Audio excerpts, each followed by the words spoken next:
Namaskara. In this video, we as teachers inside the classroom, let us keep a few thoughts in mind. CRA, group learning, constructivism, and continuous and comprehensive evaluation. How do we implement this based on the 5E principles? What can be done? What should we remember to implement this effectively? Let us take a look at it. All topics discussed here are suggestions given by teachers during our training sessions. Some teachers expressed their opinion, how they managed it in their classrooms, and they shared their thoughts. Classroom management is the topic of our current video, and also all our experiences from the teachers and training and school visits we have put together in this video for your benefit. We'll take a look at it. To begin with, the CRA method is used in group learning activity. We move from concrete to abstract through representational stage.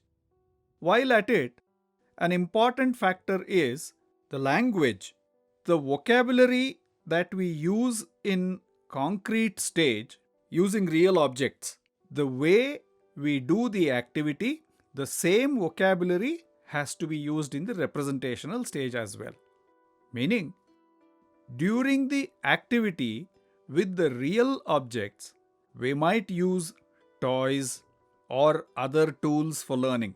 Colorful objects might make the children believe that they are playing a game.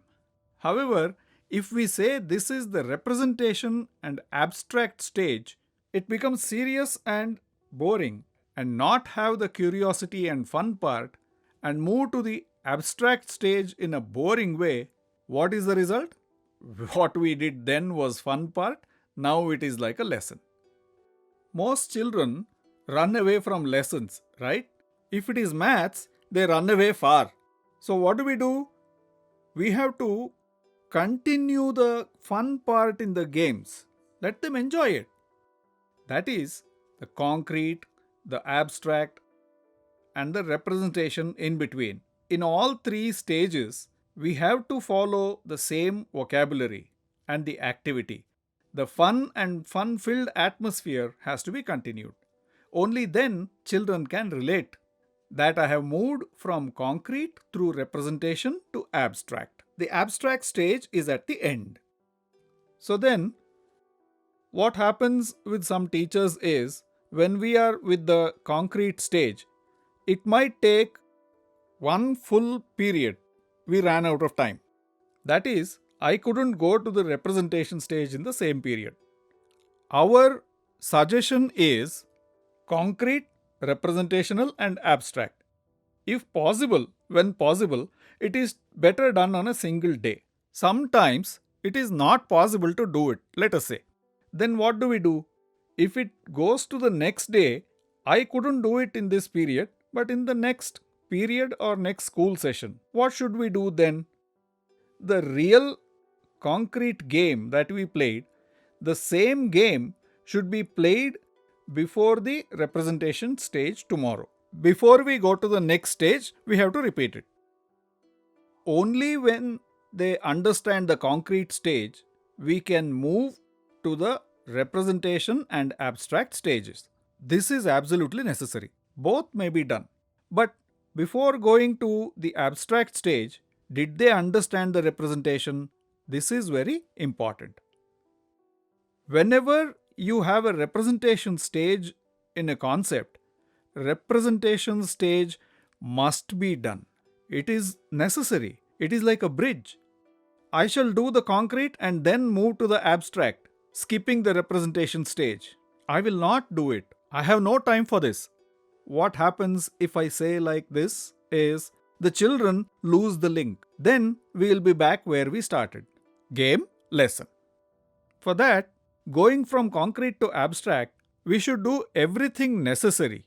In every stage, the language has to be the same. That is important. Further, When we do the concrete stage, the TLMs that we use for teaching, we should remember to use 4 TLMs for one concept. When we do addition, we use 4 TLMs regularly. And all these 4 TLMs should not be used at once. Always, after using one tool, go to R, that is representational. After that, abstract. After that, you can use all 4 tools because we teach the representational stage only once. We don't repeat it. This is a point to be kept in mind by teachers always. In this CRA approach for classes 1 and 2, this is the second point that we have to keep in mind. For classes 1 and 2, for these classes, representational stage would be done only after they know place value, the representational stage. Till then, we use the pictorial method. We may draw pictures, 5 mangoes, 5 leaves. They can draw anything, cats. They can draw whatever they like. Let them express themselves through pictures. What can happen when they draw pictures? Colors, they use colors. Let them draw. We should not tease or criticize their drawing skills. It is important because they are young children. If we keep saying, this is not how a crow looks, or a sparrow looks, or the sky is blue, why did you use red? Water is blue, but why did you make it green? We should not comment on these lines because children then start hesitating or for the fear of being teased by peers. This is how children take a backseat. All my friends tease me, teachers tease me, I will not even do this activity. They may stop doing it. So, therefore, in the CPA, concrete, pictorial, abstract, these stages we need to be aware of this. There's a small difference here. For classes 1 and 2, we should give pictorial opportunity to draw any kind of picture that they like. When we go from concrete to abstract, the middle could be pictorial stage. Moving ahead, when we give them problems to solve, those sums always, as much as possible. For example, instead of saying 13 plus 12, let us say there are 12 boys and 13 girls in this class. How many are in total? We need to attach something real to those numbers, something that we use in real life, daily life. We should relate to the problem. We should attach and ask them. They should also feel, yeah, right, you have to appreciate the math in it, right? Whichever sum we give, they should like the math. That is how the problem should be given. Classes should be enjoyable. Only then the learning of math becomes effective. And also, as a teacher, before going into the classroom for teaching, all these examples and questions, what do I give them, how do I give them, all those should be prepared. Preparation is the key for all teachers. You should be well prepared for that. Only then go to the class. Only then the atmosphere in the classroom would be congenial to learning. Otherwise, there can be a mix up like, oh, do this, do that, oh, not this, not this, not that. There will be room for confusion. Further, there is explain stage where we debrief. That is, we ask the children something like, tell me what is 4 plus 4. Child may make a mistake. Let us say he says 4 plus 4 is 9. Then this is abstract. As a teacher, I know that it is not a correct answer but a wrong answer. But the teacher may wonder, I have told this child many times that 4 plus 4 is 8. Why has he not got it? Either I may get angry and say, you never understand. I may react that way, very tough, right? But the child thinks, oh, If I open my mouth, I will be punished, admonished. So let me not speak. He may take that stance.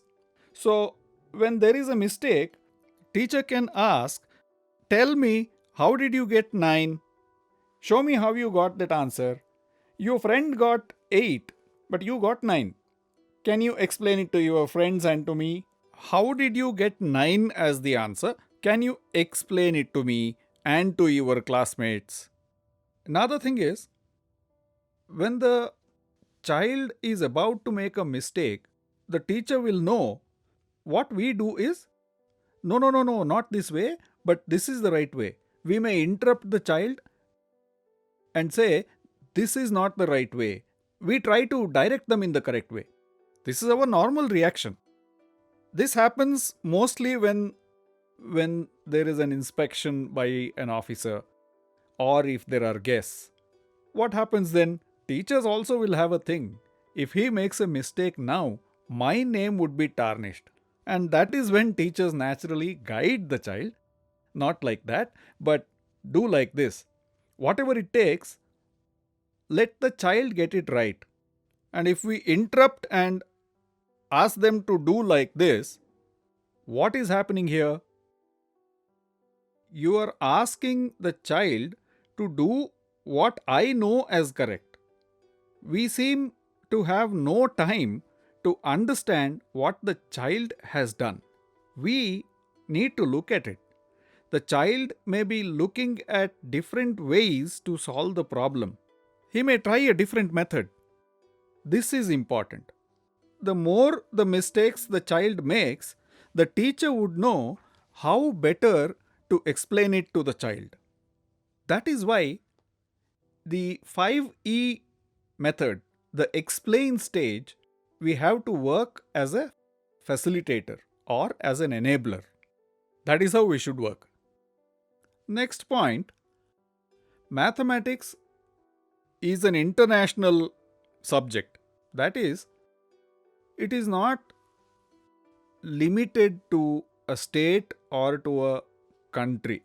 This is a universal subject. 2 plus 2 is 4. 2 plus 2 is always 4. 2 plus 2 is 4 in India, it is 4 in Singapore, it is 4 in America also. So it has no other method. So maths, whenever possible, and to an extent to science, when we use words related to maths, multiples, radius, such words are used in different regional languages. Different regional languages have different words. As teachers, what we can do is, it is better to tell these words in English as well. Because if children know English words, they will be benefited after class 10. When they opt for higher education, they may have confidence to choose mathematics. They normally have a fear to take it as one of the subjects. Otherwise, mostly they are scared of the mathematical words. We need to address it when possible. We should think about that fear. It is important to keep this point in mind. The next point is, when we start introducing a new concept in mathematics, we always start defining the concept first. For children, the concept itself is new. They are hearing it for the first time. For example, the new word could be division. They haven't heard it before. They are learning it for the first time. The word division itself is new to them. Then we tell them the definition of the divisor, this is the quotient, this is the remainder. So if we start with this definition, he thinks, I have to remember 5 new words. Oh my God, tomorrow if the teacher asks me which is divisor, I should know. Now, what is happening here is, we are moving towards mathematics being a tough nut to crack. We are moving towards that. Children think if they don't learn the definition, they are doomed. I may not get good marks in the exam. But at the same time, what is the confusion in the teacher's mind? See, this is what is in the textbook. I have to teach it this way. I have no other option. Come to think of it, how many of us use these words routinely? The words in this definition? Very few. Therefore, we are learning everything to get marks in the exam. It is important, right? See, when we grow up, do we tell anyone about how much we scored in grade 4 or 5? Do we tell anyone? How important are these marks? How important are they for our life? Yes, grade 10, grade 12, or graduation marks are a little important. I do agree with that. It is important to score good marks later. But at the primary level, if we pay too much importance to exams and say you have to learn the definition, it is in the syllabus, then mathematics will become a real tough nut to crack.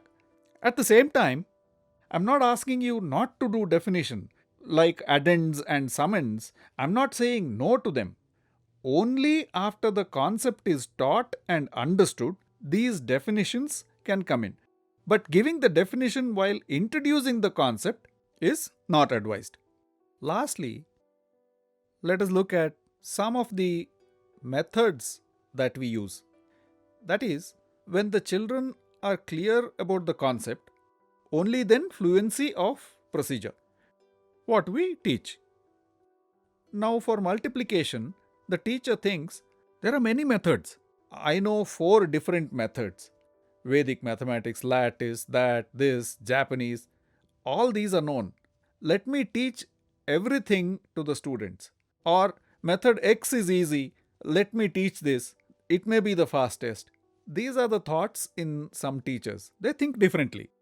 But for students, fluency of procedure or the method of doing multiplication is the how part of the concept.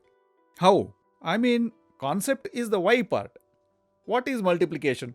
There is a difference between why and how. There is a difference. How do we do this? When we show this to the children, we need to think a little. The child is at a primary level, around 8 or 9, maybe 7 or 9 years of age.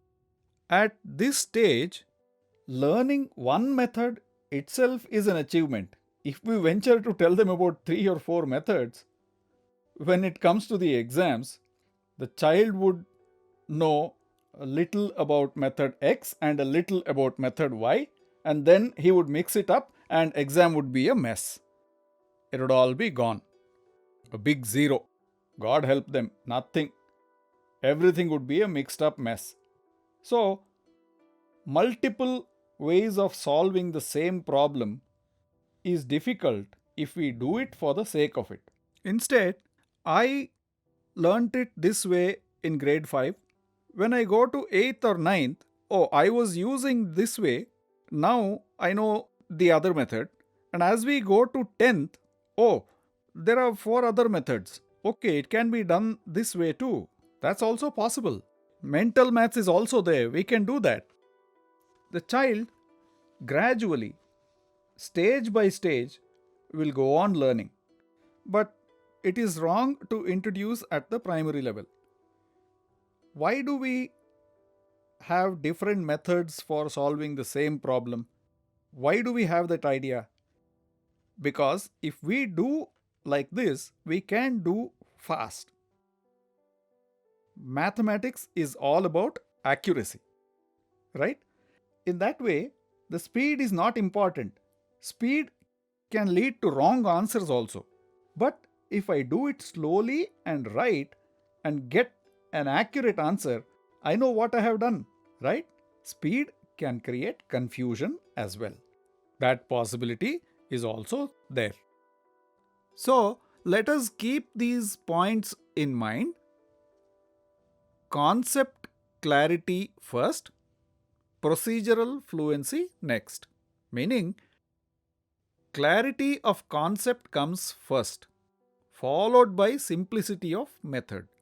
Simplicity of method is needed, but only after clarity of concept.